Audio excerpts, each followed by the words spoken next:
Oke, kita akan membahas tentang IS IT Strategic Analysis Determining the Future Potential untuk chapter yang 5. Yang pertama kita akan membahas tentang investment strategy to the business. Jadi strategi investasi untuk bisnis yang kita jalani. Dalam bisnis, portofolio produk dan pelanggan dapat dianalisis untuk mengidentifikasi bagaimana setiap pengelompaan berkontribusi atau membuat permintaan pada sumber daya yang tersedia. Jadi yang pertama untuk tahap-tahapan ini sudah dijelaskan pada tahap sebelumnya, yaitu yang pertama kita harus membuat tentang strateginya. Jadi nanti strategi akan muncul atau akan menghasilkan yaitu dua, high potential dan key operational. Untuk yang selanjutnya ada support, yaitu support ini adalah investment in ISIT application which are valuable but critical to success. Jadi menginvestasikan aplikasi IEAS yang dimana dirasa mampu untuk menjadi kritikal sukses yang sangat penting. Lalu ada penentuan prioritas investasi IS IT juga bergantung yang dipilih. Jadi ada 3 di sini, yaitu konsumen, operasional yang baik, dan produk leadership. Di sini juga ada tingkatan yang harus dipertimbangkan, yaitu nilai dari survivalnya, suksesnya, dan prosperity-nya. Kemudian kita akan membahas tentang value chain analysis, yaitu di mana rantai ini aktivitas yang dilakukan untuk merancang, memproduksi, memasarkan, mengirimkan, dan mendukung produk atau jasanya. Semua aktivitas ini dapat direpresentasikan menggunakan rantai nilai. Jadi, perusahaan manapun perlu memahami sebagian dari sistem yang lebih besar dari rantai nilai yang terkait. Value chain sendiri terdiri dari dua bagian, yaitu eksternal dan internal. Kemudian saya akan memberikan contoh dari value chain itu sendiri. Ada 7 contoh atau 7 bagian, yaitu administrasi, di mana administrasi untuk melakukan pengiriman elektronik pesanan dan faktur. Lalu ada inventory, di mana inventory ini menjadi bagian untuk berbagi informasi tentang saham dan permintaan yang harus dipenuhi. Lalu ada transport dan storage, di mana untuk mengoptimalkan pengiriman guna memastikan ruang pengangkutan atau penyimpanan itu digunakan secara efektif dan efisien. Kemudian ada bagian desain, di mana bagian desain ini untuk berbagi data desain produk secara interaktif dan aktual. Lalu ada financing.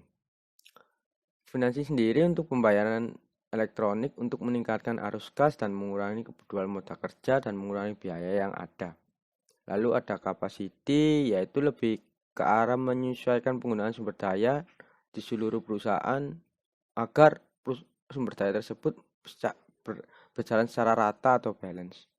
Lalu ada service, yaitu service atau menghubungkan penyedia layanan pihak ketiga ke layanan permintaan untuk mengurangi keterlambatan pengiriman informasi yang ada. Kemudian kita akan membahas tentang external value chain, yaitu di mana pada tahap ini memberikan gambaran skematis dari sistem nilai industri dan secara khusus menekankan peranan kunci informasi dari seluruh rantai nilai. Untuk memaksimalkan nilai tambahnya, di mana untuk meminimalkan biaya mencapai pendapatan dan keuntungan setinggi mungkin dari konsumen barang atau jasa yang diproduksi oleh industri tersebut. Jadi di sini ada 3 bagian. Untuk yang pertama bagian awal, kemudian yang kedua itu bagian middle, yang terakhir adalah bagian akhir. Di mana bagian awal ini terdiri dari supplier, kemudian supplier itu menuju ke agensi dan distributor. Lalu pada supplier atau material tadi yang telah didistributorkan menuju ke unit bisnisnya pada tahap tengah. Jadi unit bisnis ini mempelajari apa saja nanti yang ditargetkan, misalnya pasar apa lokal atau ekspor. Nah, Di situ pada unit bisnis sendiri itu menentukan kompetitornya, tidak hanya kompetitor dari lokal maupun interlokal, tapi kita harus bisa memaksimalkan produk unggulan kita dari the business unit itu.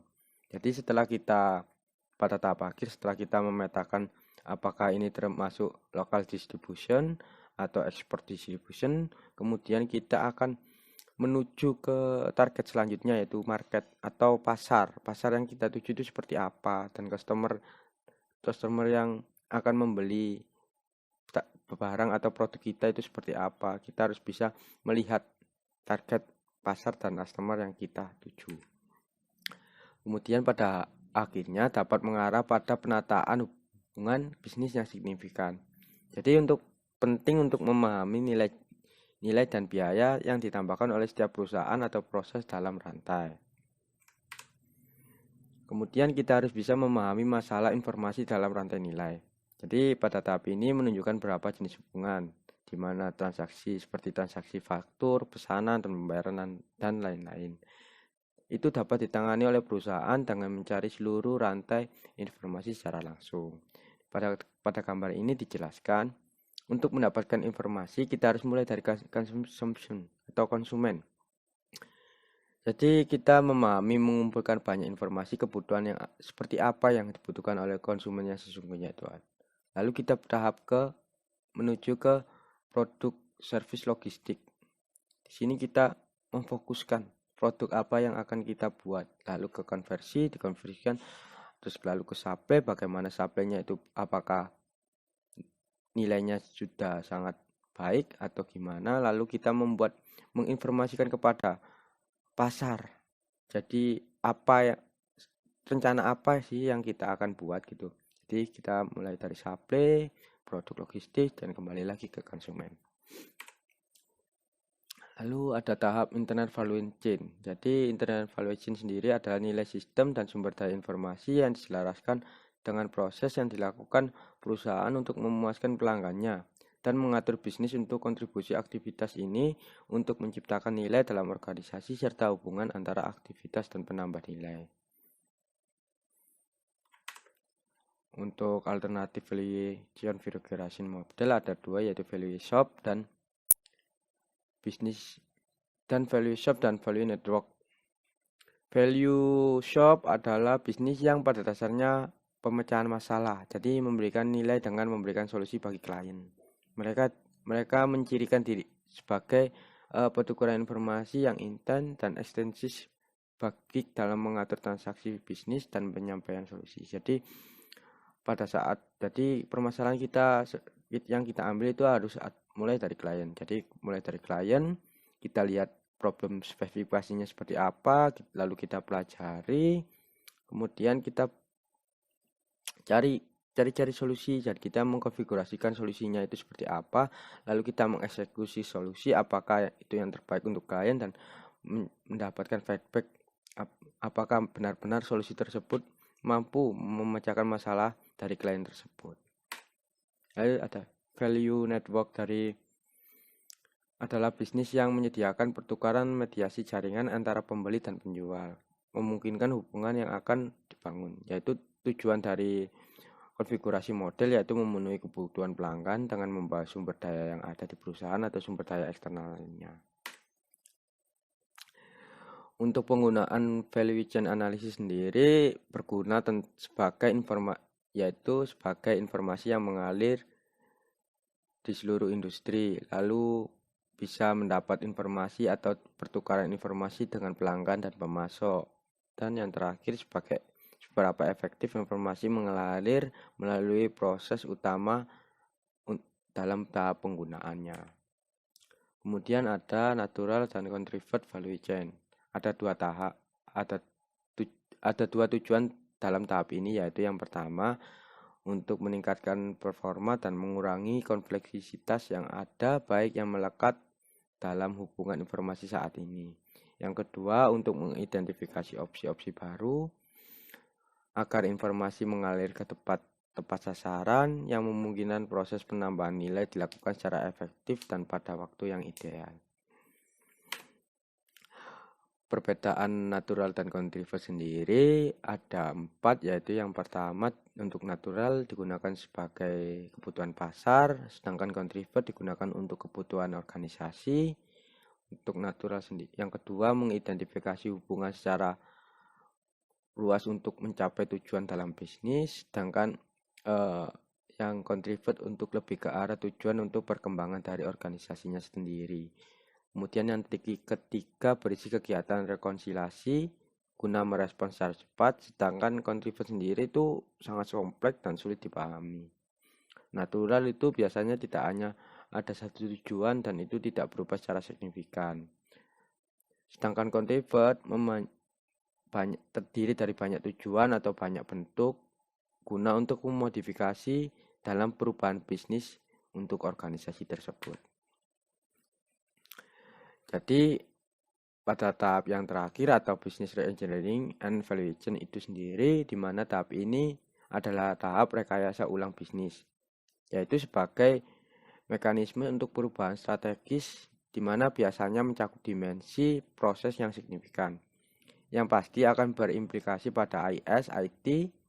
Sebagian besar inisiatif rekayasa ulang bisnis yang sukses juga memiliki dorongan atau fokus eksternal, guna memastikan bahwa perubahan internal memberikan perbaikan yang dirasakan kepada pelanggan. Yaitu keuntungannya dengan menggunakan business reengineering itu bisa, yang pertama, menghilangkan proses yang tidak perlu. Yang kedua, memastikan nilai tambah proses yang dioptimalkan. Dan yang ketiga, mengotomatisasi di mana teknologi yang dapat memberikan perbaikan lebih lanjut. Dan hal ini penting untuk memahami sebuah bisnis berjalan dan dapat ditingkatkan melalui kombinasi bisnis dan keterbaruan IS.